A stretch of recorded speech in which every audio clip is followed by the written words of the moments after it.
Hello students, स्वागत है आप सभी का आपके अपने YouTube चैनल इजी गेम पर। पिछली क्लासेस के अंदर जैसा कि आपको पता ही है, हमने बात की थी हमारे कुछ इंपॉर्टेंट कंपाउंड्स के बारे में चैप्टर सेकंड से। आज की क्लास के अंदर हम ब्लीचिंग पाउडर और प्लास्टर ऑफ पेरिस के बारे में बात करेंगे। तो जो चीज हम सबसे पहले करते हैं इसके अंदर सभी वही चीजें करेंगे। पहले इनका फॉर्मूला देखेंगे, इनका केमिकल नेम देखेंगे और उसके बाद इनकी प्रिपरेशन कैसे होती है और लास्ट में इनके कुछ यूजेस के बारे में बात करेंगे।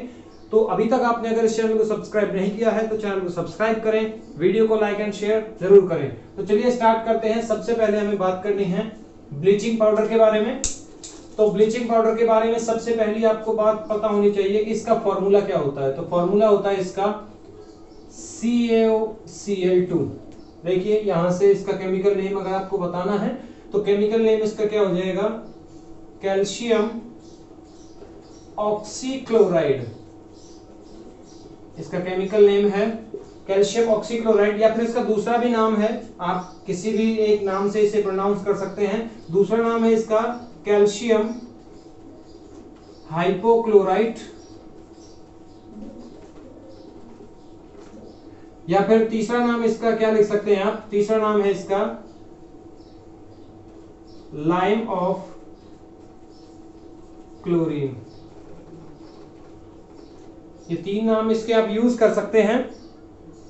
तो चाहे कैल्शियम ऑक्सीक्लोराइड बोलें, कैल्शियम हाइपोक्लोराइड बोलें या लाइम ऑफ क्लोरीन बोलें, तीनों का मतलब एक ही है। तो याद रखिए ये इसका कॉमन नेम हो गया, ये इसका केमिकल फार्मूला होगा और ये जो तीन देखे हमने ये इसके केमिकल नेम हो गए। आगे बात करते हैं इसकी प्रिपरेशन कैसे की जाती है। इसकी प्रिपरेशन करने से पहले कंपाउंड के बारे में थोड़ा बताना जरूरी समझता हूं मैं। क्या है वो कंपाउंड, वो है कैल्शियम का कंपाउंड CaO। इसे बोला जाता है क्विकलाइम। क्विकलाइम इसे बोला जाता है। इसका जो केमिकल नेम है वो है कैल्शियम ऑक्साइड। इसे समझना क्यों जरूरी है, क्योंकि इसी से ही हम ब्लीचिंग पाउडर, जो हमारा फॉर्मूला है हमारा CaOCl2, इसकी प्रिपरेशन कंप्लीट हो पाती है। देखिए ये क्या है, ये है हमारा कैल्शियम ऑक्साइड। जब भी इसके अंदर वाटर मिलाया जाता है, देखिएगा सभी चीजें आपके सामने क्लियर होंगी। तो यहां पर स्लेक्ड लाइम बनता है, इसका नाम है स्लेक्ड लाइम, या फिर इसका जो केमिकल नेम है वो है कैल्शियम हाइड्रोक्साइड। देखिए CaOOH ट्वाइस, इसके अंदर हमारे पास दो ऑप्शन हैं।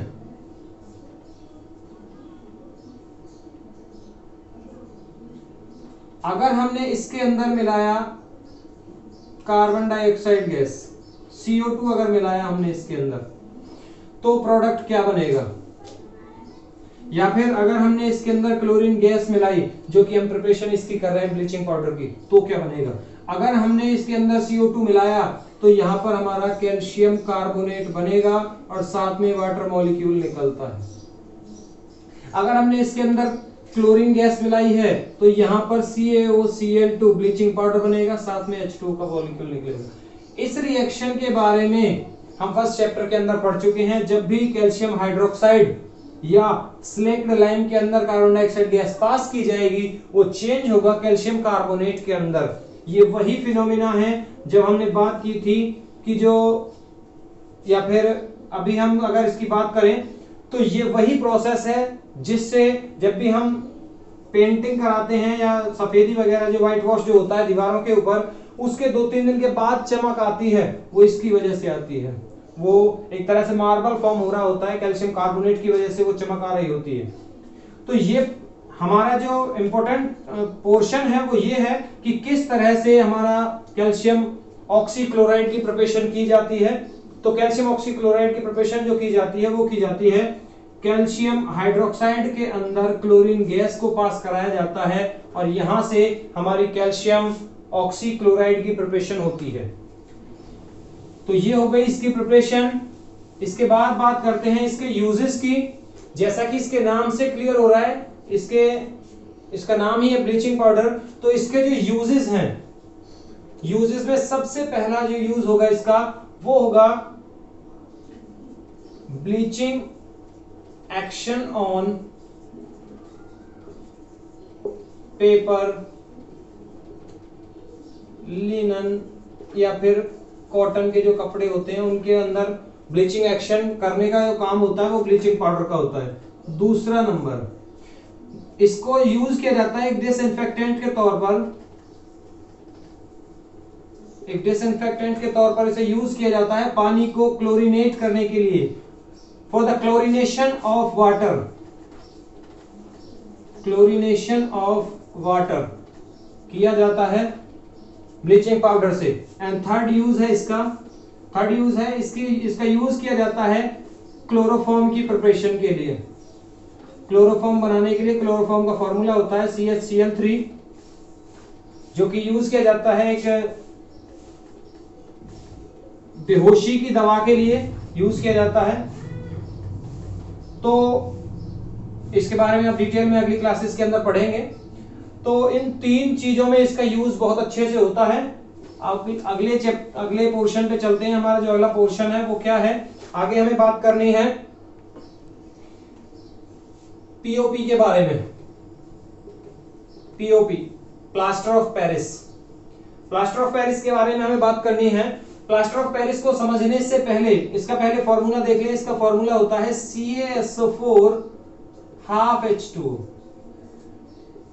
इसका फॉर्मूला है CaSO4 हाफ H2O। तो इसका केमिकल नेम क्या हो जाएगा, इसका केमिकल नेम है कैल्शियम सल्फेट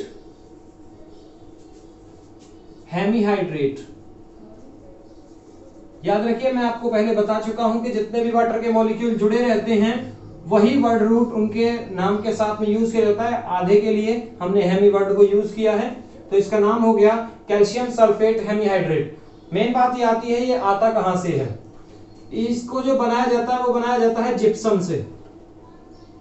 जिप्सम क्या होता है, जिप्सम का फॉर्मूला है CaSO4 2H2O। इस हेमी की जगह पर अगर आप डाई वर्ड यूज करेंगे, this is the chemical name of gypsum. Gypsum का केमिकल नेम क्या हो जाएगा, कैल्शियम सल्फेट डाइहाइड्रेट। तो ये हो गया जिप्सम का केमिकल नेम। जब भी जिप्सम को हीट किया जाता है एट 373 केल्विन, तो उस सिचुएशन में हमारा पीओपी और उसमें से वाटर मॉलिक्यूल अलग हो जाते हैं। तो इसी सिचुएशन को अगर हम यूटिलाइज करें इक्वेशन के तौर पर अगर लिखें, तो जिप्सम क्या हो गया, जिप्सम हो गया हमारा CaSO4 2H2O on heating at 373 Kelvin it changes to CaSO4 half H2O plus 3/2 H2O। याद रखिए, इस रिएक्शन को हम उल्टा भी लिख सकते हैं। आपसे क्वेश्चन क्या पूछा जाएगा, जो आपकी एनसीईआरटी के अंदर बहुत ही ज्यादा फेमस क्वेश्चन है, क्या दे रखा है कि पीओपी को मॉइस्चर प्रूफ नमी रहित बर्तनों में रखा जाता है। क्यों रखा जाता है, उसका कारण यही है कि अगर इसको पीओपी को, जिसका फॉर्मूला है CaSO4 हाफ H2O, अगर इसको नमी मिल जाती है, मतलब वाटर मॉलिक्यूल इसको मिल जाते हैं, तो ये वापस किसमें चेंज हो जाएगा, it will converted into gypsum. तो ये जिप्सम में चेंज हो जाएगा, जो कि एक व्हाइट कलर का हार्ड सब्सटेंस है। तो ये चेंज हो जाता है हार्ड सब्सटेंस के अंदर, इसलिए इसको नमी से बचाने के लिए इसे मॉइस्चर प्रूफ नमी रहित बर्तनों के अंदर रखा जाता है। बात करते हैं इसके यूजेस की। अच्छा, एक चीज और कि जब भी, ये तो हमने टेम्परेचर को डिफाइन किया कि जब भी हम जिप्सम से हमने पीओपी बनाया है, तो लेकिन अगर हम पीओपी को हम और ज्यादा हीट कर दें, तो इसमें से ये हाफ मॉलिक्यूल भी वाटर का अलग हो जाता है, और यहां पर जो ये बचता है इसे बोला जाता है ब्लैक कलर सब्सटेंस होता है। ये बिल्कुल ब्लैक कलर का सब्सटेंस होता है जो यहां पर मिलता है हमें, वाटर मॉलिक्यूल यहां से गायब हो जाता है। तो ये हो गई इनकी प्रिपरेशन, इसकी कुछ प्रॉपर्टीज। नेक्स्ट हम बात करते हैं पीओपी के यूजेस की। तो यूजेस में अगर हम बात करें तो फ्रैक्चर्ड बोन के केस में, फ्रैक्चर्ड बोन को फिट करने के लिए जो यूज किया जाता है, आपने देखा होगा जब भी किसी की हड्डी टूट जाती है तो उस सिचुएशन में उसका ट्रीटमेंट करने के लिए, उस फ्रैक्चर को वापस उसी जगह पर सेट करने के लिए प्लास्टर चढ़ाया जाता है। वो जो प्लास्टर होता है वो पीओपी का होता है। तो दूसरा जो यूज है इसका, दूसरा यूज क्या है, ऑन स्मूथिंग वॉल्स, दीवारों को स्मूथ बनाने के लिए, समतल बनाने के लिए पीओपी का यूज किया जाता है। थर्ड यूज है इसका ऑन मेकिंग टॉयज, खिलौने बनाने में। नंबर 4 है स्टैचू वगैरह बनाने में, स्टैचूज बनाने में भी इसका यूज होता है। तो ये इसके यूजेस हैं। तो इस क्लास के अंदर हमने पीओपी और ब्लीचिंग पाउडर के बारे में डिटेल में, इनकी जो प्रॉपर्टी थी, इनकी जो प्रिपरेशन थी, वो सभी चीजें हमने पढ़ी हैं। नेक्स्ट वीडियो के अंदर हम कुछ प्रॉपर्टी हैं इनकी, उनके बारे में डिस्कशन करेंगे। नेक्स्ट वीडियो के अंदर हमारा जो ये चैप्टर है वो खत्म हो जाएगा। तो आपको क्लास पसंद आई होगी। तो थैंक यू, गुड लक।